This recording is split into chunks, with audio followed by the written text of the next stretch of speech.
चलिए, जय हिंद दोस्तों। आज हम लोग क्लास 9 चैप्टर 7 नाम है त्रिभुज। बैक क्लास में हमने त्रिभुजों की सर्वांग समता कसौटियों का 3 कसौटी के बारे में पढ़े थे। बट आज हम लोग चौथा पर चले गए जिसका नाम है एस सर्वांग समता कसौटी। इसी को परमय बुक में 7.4 लिखा है। ये परमय है क्या? 7.4 परमय है क्या? ये सब चीज सोचता होगा कि ये तो प्रश्नावली में नहीं है, बट आप पढ़ा क्यों रहे हैं या फिर हम लोग को पढ़ना क्यों पड़ रहा है? तो सबसे एक छोटा बात यहाँ देखने को मिलता है, परमय। क्या चीज? परिमय नहीं, परमय। परमय को ही थ्योरम कहते हैं। क्या कहते हैं? थ्योरम। तो ध्यान दो, परमय किसे कहते हैं, इसके बाद इसको जानेगा। परमय एक सिद्ध किया हुआ कथन है। परमय क्या चीज है? एक सिद्ध किया हुआ कथन है जिसका प्रयोग हम गणित के प्रश्नावली में हिसाब को बनाने में करते हैं। इसका प्रयोग कहाँ लगेगा? गणित का हिसाब में प्रश्नावली है ना 7.1, उसमें ये सब का प्रयोग होगा।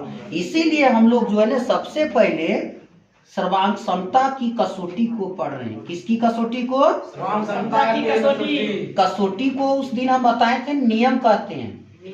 नियम को क्राइटेरिया भी कहते हैं, है ना? तो देखो ये क्या कहता है, ये 3 गो एस है। एस माने तीनों भुजा होना चाहिए। क्या होना चाहिए? तीनों भुजा होना चाहिए। यदि एक त्रिभुज की तीनों भुजाएं एक अन्य त्रिभुज की तीनों भुजाओं के बराबर हों तो दोनों त्रिभुज सर्वांगसम होते हैं। किस अभिगृहित से? किस कसौटी से? एस कसौटी से। अब यहाँ तस्वीर में समझने का कोशिश करेगा। ये दोनों जो तस्वीर जो दिख रहा है ना, ये दोनों जो है सो सर्वांगसम है। सर्व सम अंग, सभी अंग इसका क्या है? बराबर है। इसलिए ये क्या चीज है? सर्वांगसम है। देखो, जब इस त्रिभुज में ए बी सी में हम किसको ले रहे हैं? ए बी को। ए बी ए है ना, तो इसका संग वाला क्या होगा? देखो त्रिभुज डी ई एफ में क्या होगा? डी। देखो आपस में बराबर है ना। जब ये 3.5 है तो ये भी डी ई एफ में क्या? डी भी 3.5 एस है। चलो ये बी सी देखो कितना है? 4 है। तो ई एफ भी कितना है? 4 सेंटीमीटर है। यानी ये भी बराबर है, वो ये भी बराबर है। इसमें एसी देखो 4.5 है, यानी 4.5। तो ये भी डी एफ भी कितना है? 4.5। देखो सभी अंग, दोनों त्रिभुज के अंग क्या हैं? बराबर। किसके अनुसार? माप के अनुसार। जैसे इसको मापेंगे तो ये भी बराबर, इसको मापेंगे तो ये भी बराबर, और इसको भी मापेंगे तो ये भी बराबर। तब इसी को हम लोग सर्वांगसम कहते हैं। इसी को क्या कहेंगे? सर्वांगसम कहेंगे। सर्वांगसम का मतलब ही होता है सभी अंग आपस में बराबर। यानी एक फिगर 1 का फिगर 2 से बराबर होना चाहिए, तो उसी को सर्वांगसम कहेंगे। तो ये भी एस है, ये भी एस है, ये भी एस है, ये भी एस है, ये भी एस एस। तो क्या चीज से? ये दोनों त्रिभुज क्या होंगे? सर्वांगसम होंगे। ये किसका सिंबल है? सर्वांगसम। एकदम बेहतरीन तरीके से समझ गया। इसका प्रयोग कहाँ होता है फिर बता देते हैं। प्रश्न को हल करेंगे ना प्रश्नावली में, वहां पे होगा। इसीलिए हम लोग पढ़ते आ रहे हैं। हमको लगता है ये 6ठा दिन हो गया। थैंक्स। चल देखो, एस सर्वांग समता कसौटी को जाना। अब हम लोग परमय कितना? 7.5, जिसमें है क्या? आर एच एस सर्वांग समता कसौटी। यदि दो समकोण त्रिभुज, देखो दो समकोण त्रिभुज किसको कहते हैं? वैसा त्रिभुज जिसका एक कोण 90 डिग्री हो और प्रत्येक दो कोण न्यून हो।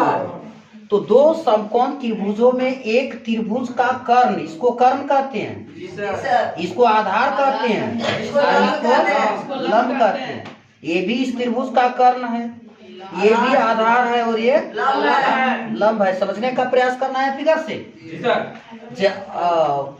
त्रिभुजों में एक त्रिभुज का कर्ण बराबर हो और एक भुजा, एक कर्ण और एक भुजा, देखो एगो कर्ण और एगो भुजा क्रमशः दूसरे त्रिभुज का कर्ण और एक भुजा के बराबर हो तो दोनों त्रिभुज सर्वांगसम होते हैं। तो इसी को कौन सा सर्वांग समता कसौटी कहेंगे? हाँ, तो RHS का मतलब हुआ समकोण, राइट एंगल। ध्यान देगा, यहाँ से हो गया राइट एंगल और H से हो गया हाइपोटेनस और S से हो गया साइड माने भुजा। तब ये कौन सर्वांग समता कसौटी से दोनों त्रिभुज सर्वांग सम है रे? RHS सर्वांग समता कसौटी को नियम भी कहते हैं। से क्या हो जाएंगे? त्रिभुज ABC सर्वांगसम त्रिभुज DEF होगा। बस आज खत्म हुआ। कल से हम लोग प्रश्नावली पे चलेंगे 7.1 से। कल से जो नेक्स्ट वीडियो बनेगा वो क्लास 9 त्रिभुज प्रश्नावली 7.1 से। धन्यवाद।